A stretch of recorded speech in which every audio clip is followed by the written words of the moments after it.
బహుశా ఆయన వయసు 8 నుంచి 10 ఏళ్ల మధ్యలో ఉండొచ్చు. బహుశా అయితే 11 ఏళ్ళు. చాలా చిన్నోడు.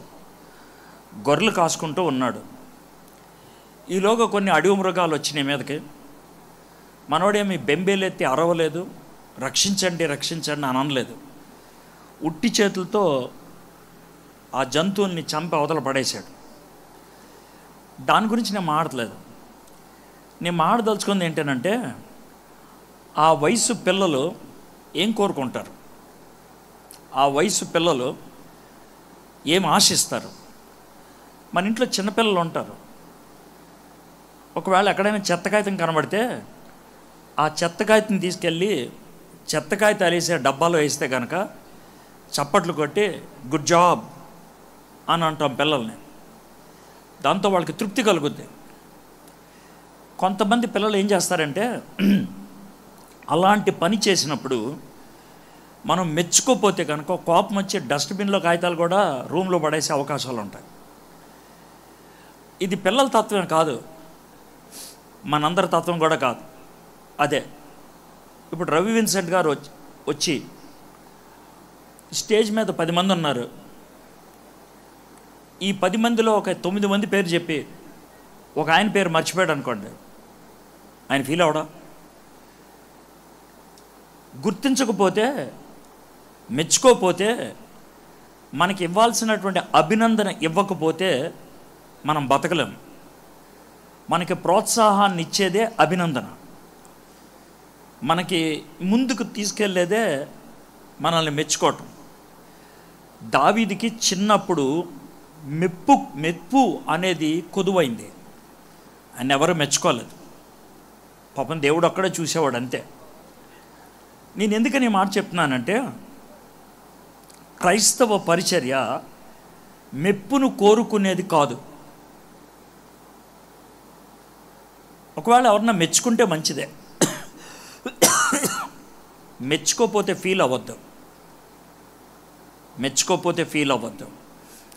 మెప్పు మనకి బయట ప్రపంచంలో ప్రోత్సాహాన్ని ఇస్తుంది. కానీ పరిచర్యలో ఇతరులు మెచ్చుకుంటే ప్రోత్సాహాన్ని ఇస్తుంది అని అంటే అది పరిచర్య అవ్వదు.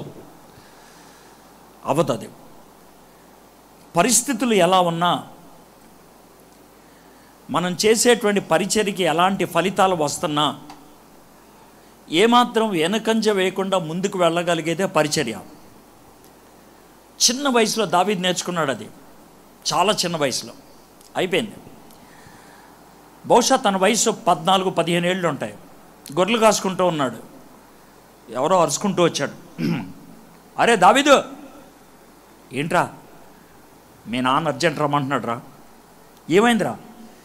ఏం లేదు, ఇంటి దగ్గర ఏదో పెద్ద ఆయన ఒక ఆయన వచ్చాడు, సమయాలు అంట, మీ అన్నోళ్ళందరినీ బయట నుంచోపెట్టి ఏం లేదురా, ఆయన ఏదో నెత్తిమీద చేసి ప్రార్థనలు చేస్తూ ఉన్నాడు, ఈలోగా నిన్ను అర్జెంట్ రమ్మన్నారు అని అంటే, గొడవేం లేదు కదా, గొడవేం లేదురా. మనోడు ఇంటికి వెళ్ళాడు. దావీదు ఇంటి దగ్గరికి వెళ్తున్నాడో లేదో సమూయేలు గారు దావీదుని చూసి దగ్గరికి వచ్చి తన చేతిలో ఉన్న బుడ్డిలో ఉన్న నూనె నెత్తి మీద పోసి ప్రార్థన చేశాడు.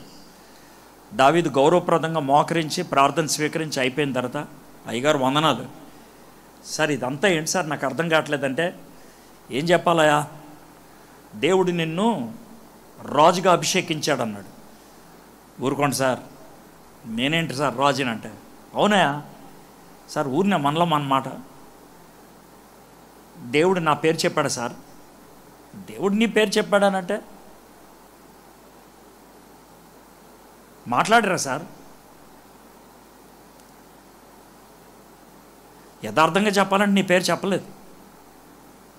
మరి నేనన్నా ఎలా అనుకున్నారు మీరు? మీ నాన్నగారి పేరు చెప్పారు. మీ నాన్నగారి పేరు చెప్పి మీ నాన్నగారి కొడుకుల్లో ఒక కొడుకు అని చెప్పారు. అవన్నీ నీకెందుకు విషయాలు? కాదు సార్, నాకు కావాలి సార్, మీరు నాకు చెప్పాలి. అది అంత బాగోదయా వినటానికి? పర్లేదు సార్, నేను వింటాను, మీరు నాకు చెప్పాలి. మీ నాన్నగారి పేరు చెప్పి జెస్సీ గారి కొడుకుల్లో ఒక కొడుకు అని చెప్పారు. మీ నాన్నగారి దగ్గరికి వచ్చి కొడుకులను అందరినీ వరుసగా నుంచోబెట్టమన్నారు, నుంచోబెట్టారు. ప్రతి ఒక్కరి మీద చేయి పెడితే ఈయన కాదు ఈయన కాదు ఈయన కాదు ఈయన కాదు అంటున్నాడు దేవుడు. దేవా నువ్వు పొరపాటు చేయవు కదా, ఇక్కడ అందరు కొడుకులు ఉన్నారు, నాకేం చేయాలో అర్థం కాక మీ నాన్నగారిని, జెస్సీ గారు మీరు ఏమనుకోనంటే చిన్న మాట నాకు అడగడానికి ఇబ్బందిగా ఉంది, చెప్పండి సార్, ఇంకెవరన్నా కొడుకులు ఉన్నారా మీకు, ఇంకెవరన్నారా? మీ నాన్నగారికి వచ్చేసేపు ఆలోచించి ఒకడున్నాడు గొర్రెలు కాసుకునేవాడు, చాలా చిన్నోడు, విలువ లేనోడు.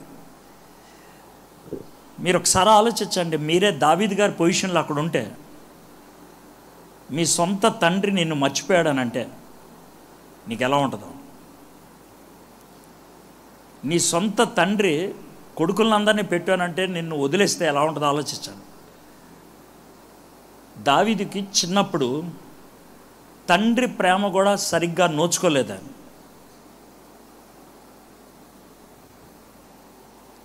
నేను ఎందుకని ఈ మాట చెప్తున్నానంటే, ఇక్కడ కూర్చున్నటువంటి మీలో కొంతమంది తల్లిదండ్రులు మిమ్మల్ని ప్రేమించలేదేమో, తల్లిదండ్రులు మిమ్మల్ని కించపరిచి మాట్లాడారేమో, నువ్వు చచ్చిపోతే బాగుండు, నువ్వు అసలు ఎందుకు పుట్టావు, ఇలాంటి మాటలు మీ చెవిని పడ్డాయేమో.